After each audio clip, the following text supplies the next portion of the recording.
glowing ring on the ground. Unexplained impressions found in the earth. Windshield of a deputy sheriff's squad car smashed. I believe that something extraterrestrial really did happen here. Nobody's ever been able to prove that it was something different.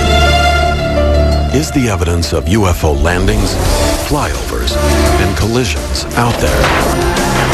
And it's probably the biggest story of mankind if we come out and show the people the evidence.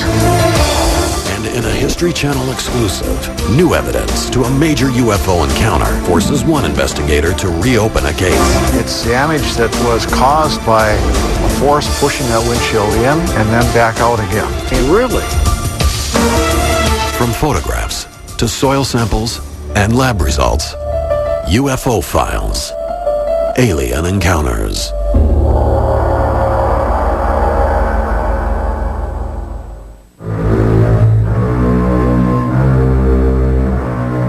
April 6th, 2001, Mount Clemens, Michigan. It seems like a routine drive down a desolate highway. That is, until one woman's nighttime journey goes from mundane to bizarre. And as she was going down the road, she noticed that there was a bright basketball-sized object heading toward her. It appears to be just above the highway surface. And as they're coming at each other, the closing rate's pretty great. And she can see what looks like a pinwheel configuration, little sort of plumes coming out around it, as though it's rotating rapidly. Although rotating orbs are commonplace in UFO lore, one element of this story puts it into another league entirely. Suddenly, there's an impact on the passenger side of the top of the car, which she could feel and hear quite distinctly. And the thing continues to fly away. And immediately she pulls over and, obviously scared to death, gets out of the car, and she finds a trail of a sort of yellowish residue on the red paint. This residue is what ufologists classify as trace evidence.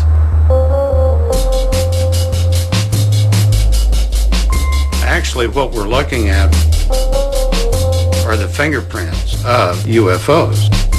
This is something that they generate as a solid mass.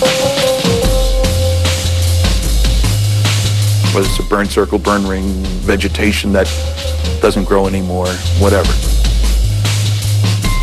There's a physical effect. It's not just an observation by the eyeballs. Something you can go to after the saucer is left.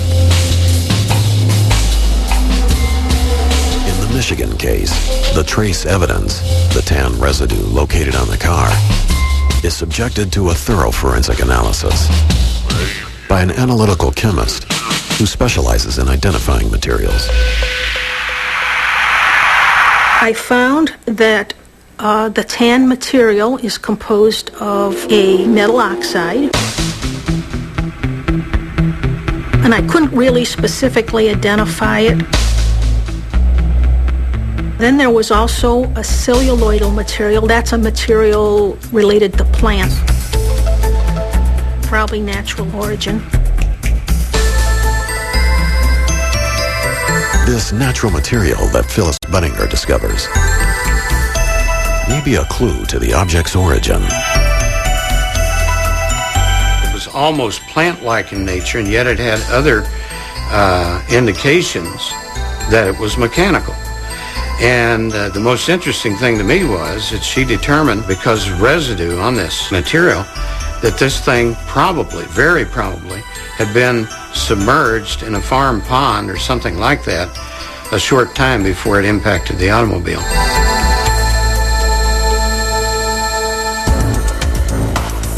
Buttinger rules out a small meteor and a foreign object from the road. She further concludes that whatever the object's origin may be, it carried no heat and was of an extremely low mass. It's really a wild guess, but clearly I cannot think of any natural phenomena coming from the sky and leaving the dirt like that and not also causing a lot of damage to the car. So it's truly a mystery. This event is just one of more than 3,000 incidents that have been categorized as trace cases since the 1960s. Despite the ongoing debate between skeptics and believers, trace evidence offers up proof of scientific abnormalities. Abnormalities that have yet to be explained. Today, the UFO community pays tribute to one man for bringing trace cases to the forefront of scientific scrutiny. Northwestern University astronomer and U.S. government UFO consultant, Dr. J. Allen Hynek. So he turned on a lot of people to do something besides just report UFOs. He said, specialize, specialize, specialize. Come up with something that you can do that somebody else can't. And he's the one that actually stimulated the study of trace cases. Allen Hynek and I, as we went through the years, became very, very good friends. And he believed that so many things were going on that they had to be categorized. And because we were throwing a lot of things into one basket, and you're going all the way from a light in the sky to a landing and little guys. Out of these UFO cases, Dr. Hynek and Phillips agree that the most startling evidence came from the trace cases. They believe that this scientific evidence could be the key to solving the UFO riddle.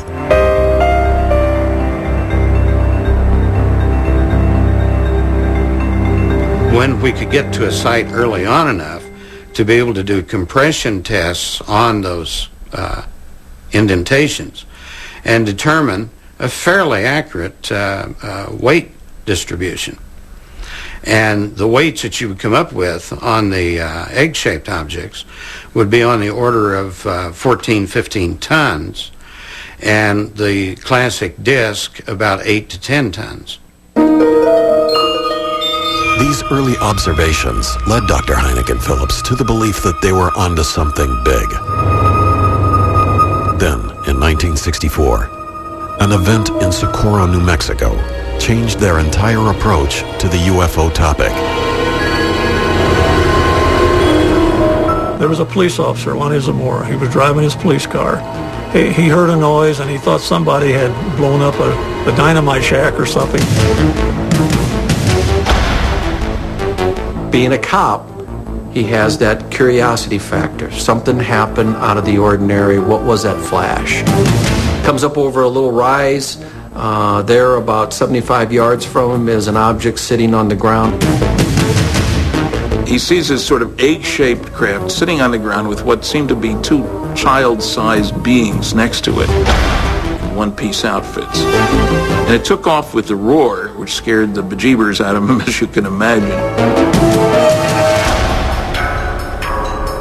A subsequent investigation of UFOs by the United States Air Force found physical trace evidence that supported Officer Zamora's testimony. This included a quadrangle formation of landing legs, 4 impressions in the ground from the craft's ladder, and finally, 4 footprints from the small beings that were observed by Zamora. The case is still carried as an unknown in the Air Force files, and believe me, they tried everything to put something conventional in there. Couldn't do it. As time passed, Phillips says he came across thousands of cases that supported the reality of the UFO phenomenon. But ultimately, it would be an obscure event in rural Kansas and a single Polaroid photograph that would change everything. she took the only photograph I've ever seen of a luminous sight taken within 10 minutes of the ascent of an object.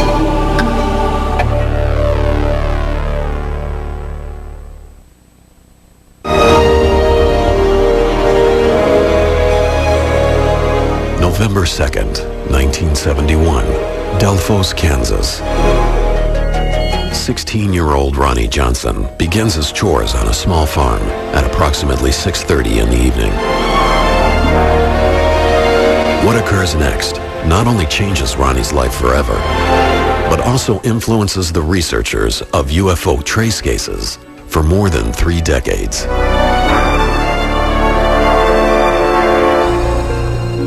As he's working, suddenly he hears a noise, which sounds, he said, like a large, out-of-balance washing machine. It was very loud, and the area lit up.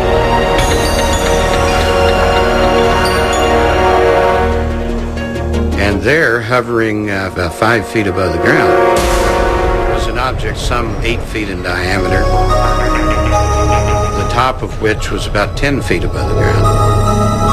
It was brilliantly glowing in multi-colors. No particular color at any particular time. Ronnie stands in fear as he watches the object. Toward the end of this period, the brightness of the object increased, the sound increased, and the glow at the base of the object increased.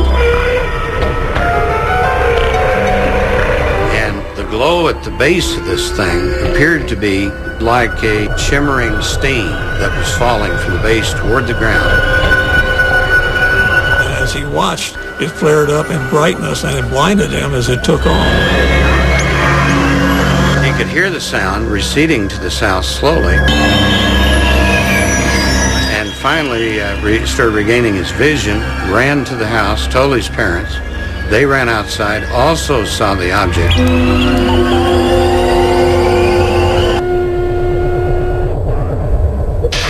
After they observe the object in the sky, the Johnsons walk over to where the young boy had said the craft was hovering. The family is astonished by what they see. They saw this big luminescent ring in the ground and luminescence on the trees nearby. So they ran to the house and they drug out the old Polaroid camera. And it had one image left. And they went out and she took the only photograph I've ever seen of a luminous sight taken within 10 minutes of the ascent of an object. This is the actual Polaroid photograph taken by Ronnie's mother, Irma Johnson. After photographing the glowing ring, the family quickly realizes that there is much more to discover. Ron's parents both touched the newly deposited substance that was released by this UFO, and immediately their fingers became numb. Mrs. Johnson touched her leg with her hand, and her leg became numb. Frightened by the physical effect on her body, the family continues to survey the property for additional clues to what could possibly have happened. The only route into this area is around a tree, 7-inch diameter tree, that was lying on the ground. The previous afternoon, the tree was upright and fine. Could this tree have been knocked down by the craft Ronnie witnessed? The Johnson family is left clueless. The next day, Sheriff Ralph Inlow launches an investigation on the property. When the sheriff arrived and he went out into the site, he was the first one to notice a broken tree limb, which was broken 8.5 feet above the ground and initially had projected out over the edge of the ring. So he decided, well, probably this is broken back and downward because of an object or a solid something that went in there. Sheriff Enlow also discovers a mysterious residue inside the ring. And by that point in time, the ground surface of the ring was a pure white, pressed, very hard. And as shows up in the photograph, its contrast to the soil in the center and the soil around it is remarkable. Perplexed by his findings, Sheriff Enlow bottles soil samples and locks them in his office safe. 4 weeks later, when word reaches Dr. Hynek about the Delphos event, he sends Ted Phillips to investigate. When I arrived at the farm, I talked to the witnesses briefly, and they took me out to the site of the ring, which was a mud bog. And to my amazement, here in this black, wet, sloppy, water-retaining soil was a perfectly outlined ring of snow, unmelted snow, and totally covered, just the ring. And it was an amazing thing to see, so I shot a lot of photos of it. The unmelted snow in the ring is a startling piece of evidence in Phillips's investigation. The ring at the landing site is hydrophobic, or water repellent. Something has affected the soil. Well, this is very significant because the same thing has happened in a lot of cases where UFOs have landed or nearly landed. They have changed the soil and changed the plant life so nothing grows. Phillips approaches Delphos and other UFO trace cases with the same meticulous and detailed method of a crime scene investigator. In a crime scene investigation, the predominant theory is that you cannot walk into a crime scene and leave without taking something with you and or leaving something behind. And it's up to the investigator or the crime scene tech to find out what that was. Same thing holds true in a UFO incident and when you have trace evidence. So the first thing you do is photograph everything before you disturb any part of the crime scene. And so after I had done all the necessary photography, I started laying out lines and getting measurements to get the exact size of the ring. After I had gone thoroughly over the ring, I started looking over the other area with the family kind of taking me, okay, this happened here, this happened there. Although no sign of a hoax is apparent at the scene, in Delphos, Phillips scrutinizes the Polaroid photograph taken by Mrs. Johnson. I tried many times to reproduce the Polaroid image shot that night. It's just not possible. I've tried everything, and again, using the same camera, the same film, same lighting conditions, with and without flash, and it's just not possible. Intrigued by his findings at the site, Phillips returns to Dr. Hynek with nearly 40 pounds of soil samples and more than 100 photographs. So what was it on the ground? I shook it up, and the water turned red. And I thought, oh my God, there's something here. You know, it really shook me up for a day or so when I realized that, yes, there is something there.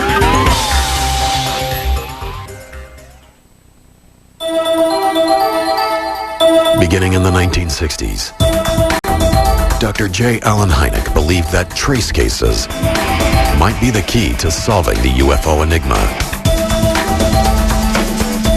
In 1971, in the small town of Delphos, Kansas, a UFO encounter set the bar for trace case examination. Hoping to obtain a valid and unbiased scientific opinion on the case, Dr. Hynek enlisted the help of a few brave scientists who concluded that the soil of the Delphos ring was considerably different from the normal ground soil. But But the next breakthrough in the Delphos analysis would not come for more than 20 years, when Ted Phillips met analytical chemist Phyllis Budinger. Inside the scientific world, Budinger's expertise is known as spectroscopy. Spectroscopy is a group of techniques. You can also quantify things in liquids and gases.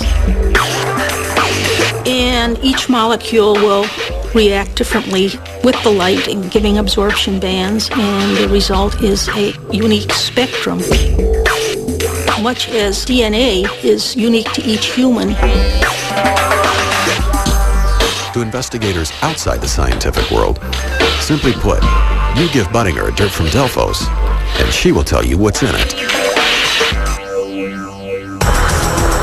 So in 1999, Phillips sent samples to Budinger's Frontier Analysis Laboratory in Chagrin Falls, Ohio, for study.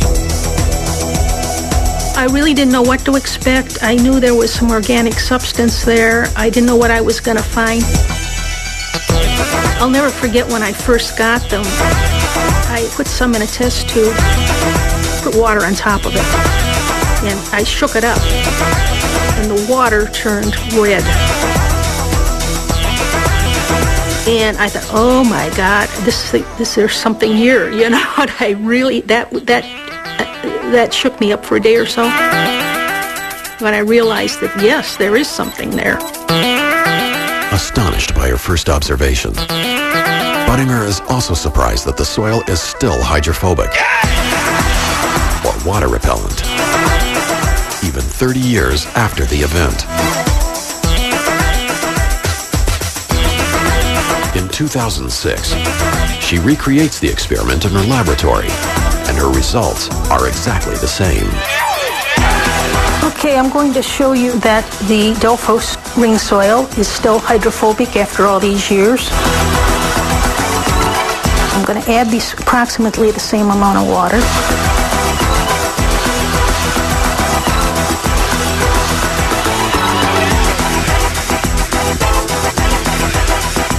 The water extract on the top is a much darker color than that of the control sample.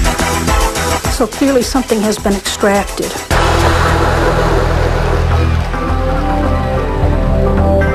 On subsequent trips to the Delphos site over a period of 10 years, Phillips noted that the ring on the ground remained visible and that no new plant life was able to grow.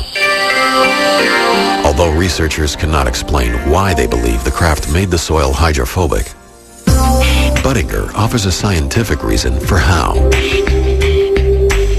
There was organic material coated on the surface of the soil that made it hydrophobic. And this organic material was identified by myself as fulvic acid. Fulvic acid is a naturally occurring substance found in the ground during plant decomposition. It can cause soil rejuvenation and can be an excellent supplement to fertilizer. Although fulvic acid is found naturally in soil, Budinger believes the amount of it in the Delphos ring is anything but natural. Fulvic acid would not be in the concentrations that is naturally occurring. It was added. It's part of a release of something. There is no natural explanation for these high levels of fulvic acid in the soil. I really don't know where it came from. This unexplained release of fulvic acid is not the only abnormality that Budinger discovered in the Delphos soil sample. High levels of oxalic acid, which is a known skin and eye irritant, were also found to be present in the soil. Oxalic acid could account for the numbing effects on Mrs. Johnson's fingers and leg that lasted for the remainder of her life. But for scientists, this compound, coupled with the fulvic acid, makes way for some interesting speculation on the glowing effects of the soil. I think that the substance came when it was being released from the craft, is that the craft's propulsion system created an ionic field which excited the material. And I think when it fell, it was luminescing from the interaction with the ionic field of the craft. And I think it's a clue to the propulsion system of this machine. Buddinger's theory and analysis have motivated investigators and researchers to come up with some type of scientific explanation.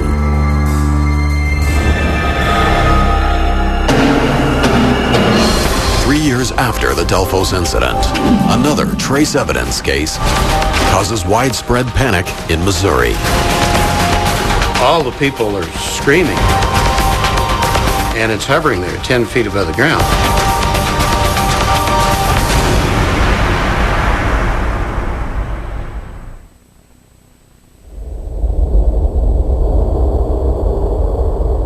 They are the clues left behind. From a quadrangle formation of landing legs in Socorro, New Mexico, to a mysterious glowing ring in Delphos, Kansas,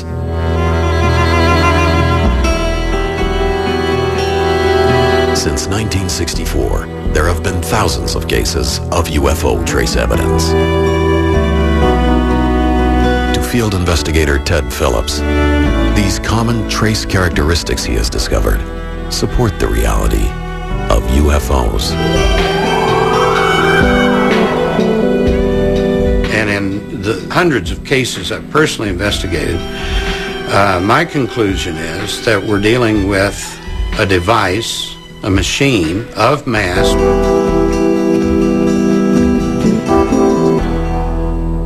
constructed by an intelligence and under the control of something intelligent. And that's obvious by the things that they do, the way they maneuver into a landing site, out of it, a number of things. September 1st, 1974. Langenberg, Saskatchewan, Canada. For farmer Edwin Furr, a routine chore turns into one of the most frightening experiences of his life. Furr observed this object near the ground. He stopped and went over very close to it. And he could see it was metallic looking. It was flat on the bottom. It was domed on top. It was hovering just a foot or so above the ground. And he's 15 feet in daylight away from an object. No sound. It's spinning, rotating at a very high rate. In the surface of this thing, he said, it had a very old and used up appearance. And in it, he could see dark sort of grooves. At the base, he could see a sort of wide belt that went around the lower section. Shocked at what he encounters, Furr slowly retreats back to his tractor, hoping to escape from the object. As he climbs back on, his shock turns to terror when he realizes there is more than just one UFO. And he could see there were four more, and they were sort of equidistant from each other in a semicircle around the high grass. All same type of objects, same configuration, same color, all rotating. The ground, or the crop underneath the object, was spun in a spiral. And the plants were rotated and knocked down underneath each one of these. After hovering in the field for a few minutes, the objects begin their ascent. The objects ascended silently, vertically, in a step formation. Object 1, 2, 3, 4, 5. And as they ascended vertically, silently, he could see beneath each object two vent-like extensions, out of which there came a 6-foot-long plume of gray material.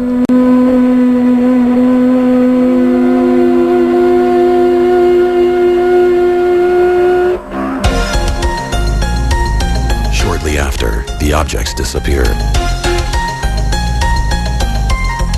After Furr's encounter, Constable Ronald Morier of the Royal Canadian Mounted Police receives word of the event and visits the Furr property. The physical trace evidence that he discovers puzzles the investigators. Here were 5 rings, all swirled, compressed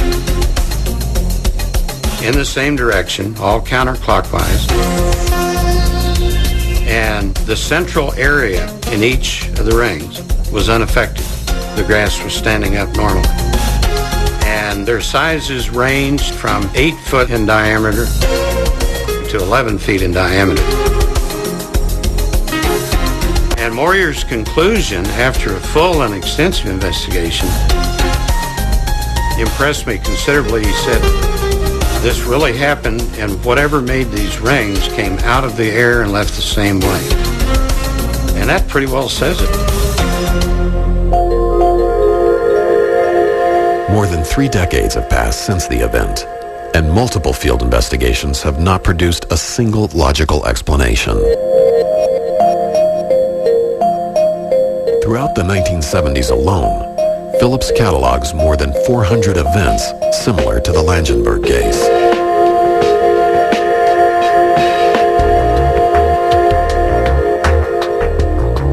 October 8, 1978. Cato, Missouri. A grandmother and her grandchild witness a mysterious object in the field that catches their attention. She could see an oval white something sitting in the field. And I found later that this was about 185 feet from the house. And so she called her husband. He called his son.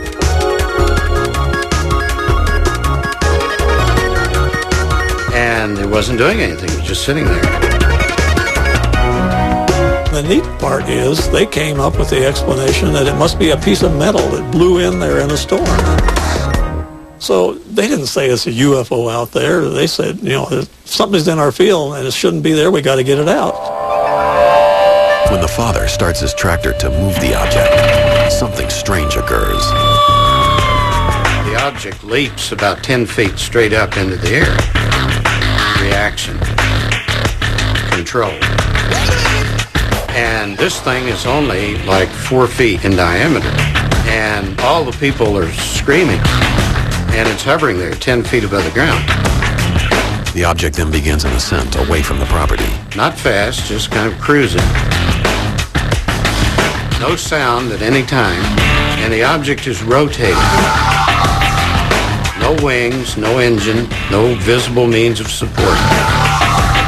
It continues its climb. It makes a definite right turn, which I find later is across the wind.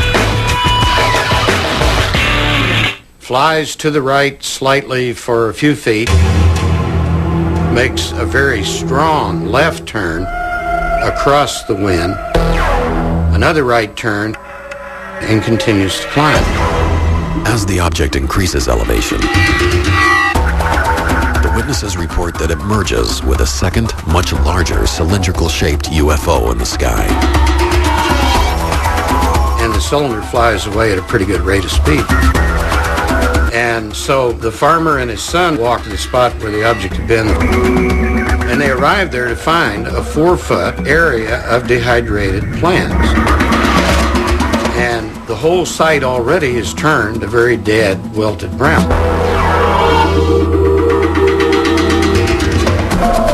The physical characteristics left behind by the UFO in Cato makes it a classic trace case. This photograph, taken only a few minutes after the event, proves to Phillips that something unexplained took place on the farm in Cato, and he wants to find out what it was. The site basically is oval. The grass immediately surrounding it is lush green, perfectly healthy. Not another spot in the entire field that looks like this area. And at the outside edge of the site, near these 2 little impacted craters, bull nettle plants, which are large-leafed, very tough plants. The leaves were not burned, but they were drawn up tightly as though some kind of heat generated and they closed up.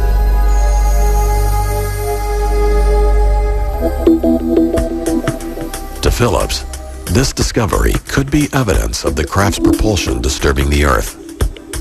But there is an additional scientific anomaly that investigators have yet to explain. Craters were about 1.25 inches deep in some very hard soil. So I don't know if this occurred on landing or if it occurred on ascent. But no sound was ever heard at any time indicating any kind of propulsion system. And yet it had to exist for this 4-foot object to cross the wind 3 times. In the course of Phillips's investigations, trace cases like the Cato event consist mostly of physical effects left behind on the ground. But in 1979, a mysterious object not only leaves trace evidence, it nearly kills a Minnesota deputy sheriff. I believe that something extraterrestrial really did happen here. Nobody's ever been able to prove that it was something different. Now, investigators look over the actual patrol car and find new evidence. So this actually has flexed in and back out, as though there was sort of a suction. Something like that. Pulled it out. Yep. I mean, that's incredible.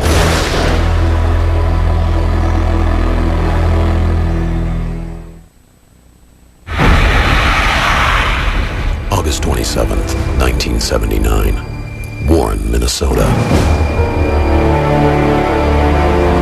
It was a routine patrol for Deputy Val Johnson. But at 2:19 a.m., his life would suddenly change. He sees a light off in the distance on an adjacent road, blacktop highway, 2-laner, and figures that it may be a small aircraft with a landing light coming in to make an emergency landing. So he turns down that road to see if he can render assistance. Almost instantaneously, that light went right from like 1.5 miles away to right in his face. And he ended up crashing the car. After the crash, police dispatch receives a call for help. 407, what's the problem? I don't know. Something just hit my car. I don't know how to explain it. Strange. One of the law enforcement officers who saw the damage firsthand was Marshall County Sheriff Herb Morstead. Sheriff Morstead, a deputy at the time, vividly recalls the night of the encounter with the actual car from the event. And Val Johnson was still in the car. He was dazed and seemed kind of confused, didn't know for sure what had happened to him. And there was considerable damage to the car that was documented at that time. He was driving a Ford LTD, and you don't damage an LTD with some little trivial thing. There was quite an impact. The physical damage to the car baffles the investigators on the scene. If you look down, first damage was done to the headlight of the car. It's busted. It's in the original condition it was from that night. The interesting thing is you can see by looking at the headlight, there's no deer hair or debris or anything in there that would explain how the damage was done. And then as you move up on the car onto the hood, there's a round dent in the hood. And further up on the windshield is busted and cracked quite severely. Again, there's no evidence of any rocks or debris or anything that would have broke this windshield. And further on in the car, up on the roof, there's one of the lenses from the warning lights is busted. And behind that are the 2 antennas that were damaged. The interesting part on these antennas was right where the antenna bends, there were bugs attached to that antenna, which would indicate that nobody could have physically or used a tool to bend that antenna because they would have had to disturb those bugs. The effects of Deputy Johnson's alleged UFO encounter go beyond the damage to his police cruiser. Later on, the investigation continued. Val Johnson was found to have had what they call welder's burn to his eyes, supposedly from the light that he had encountered. One of the other things that was curious is the watch on his wrist and the car clock both stopped for 14 minutes. That's kind of an interesting piece of evidence.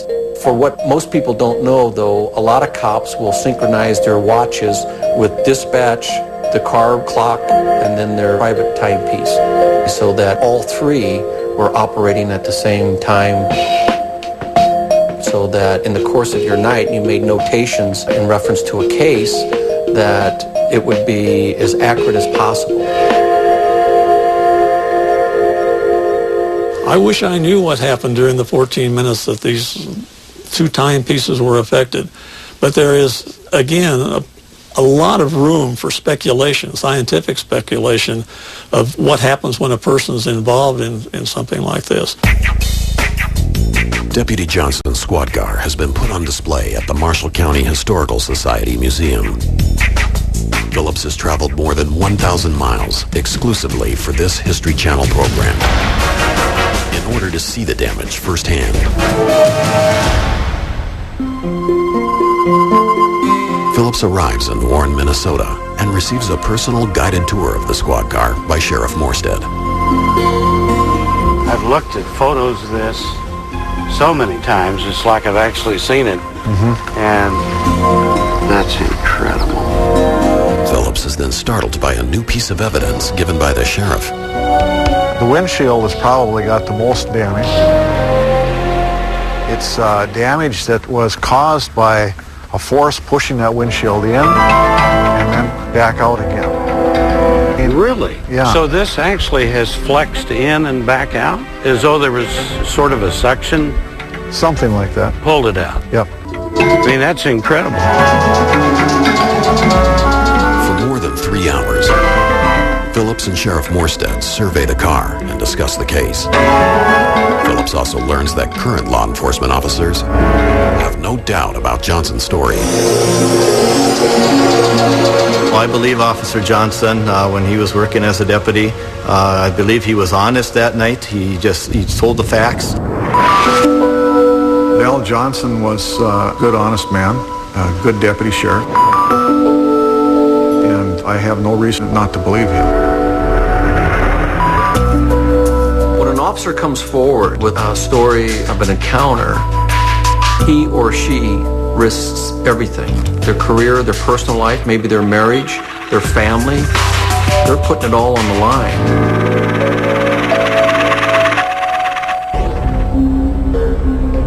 Phillips has now reopened his investigation into the Minnesota encounter in hopes of finding out what really happened in the early morning hours of August 27th, 1979. Many researchers believe that this trace case, along with thousands of others, will eventually lead us to the truth about UFOs. I think landing trace cases, physical trace cases, are a very important aspect of the whole picture, especially when people say there is no evidence. Well, fingerprint is evidence, isn't it? So often you hear people say, well, I don't believe in UFOs, or I'll believe it when I see it. Well, the significance of that is they could just look at a trace evidence case and they can say they've seen it. It gives us evidence that, along with the witnesses' observation, that there is something out there.